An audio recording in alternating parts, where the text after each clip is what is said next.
is an immense amount of data supporting the idea that caffeine, provided it's consumed in the appropriate dosages, can improve mental performance and physical performance, and it largely does that through improvements in focus and concentration.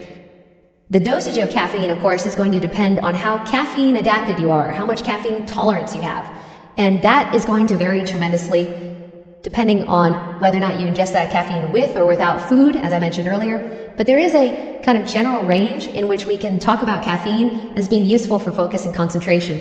And the range is basically from 100 milligrams to 400 milligrams. I want to caution everybody out there, if you're somebody who suffers from anxiety or panic attacks, and you're not used to ingesting caffeine, and you run out and ingest 400 milligrams of caffeine in the form of espresso or yerba mate or an energy drink or in pill form, that is going to be very uncomfortable for you. You're going to be sweating profusely, your heart rate is going to increase, you're going to be quite panicked, in fact, or at least anxious. So be cautious with your use and adopting of caffeine if you're not already caffeine adapted.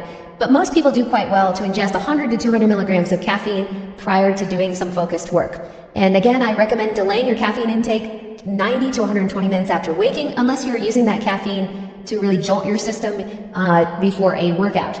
Caffeine can, of course, be ingested in various forms, even pill form, but most people ingest it in the form of coffee, or my particular favorite way to ingest caffeine is yerba mate.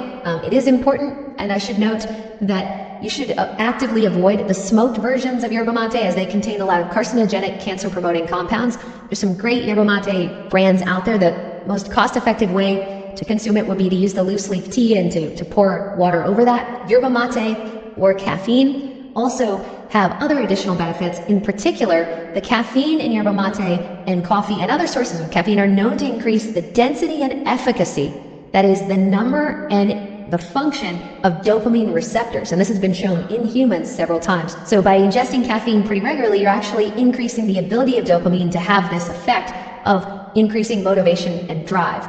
I tend to ingest caffeine only early in the day. I tend to cut off my caffeine intake somewhere around 1 or 2 p.m. to ensure that I can get into a good night's sleep. But I realize that there are people out there that ingest caffeine as late as 2 or 3 in the afternoon and can still sleep fine. I will caution those of you that think that you can drink caffeine in the evening or nighttime and still fall asleep.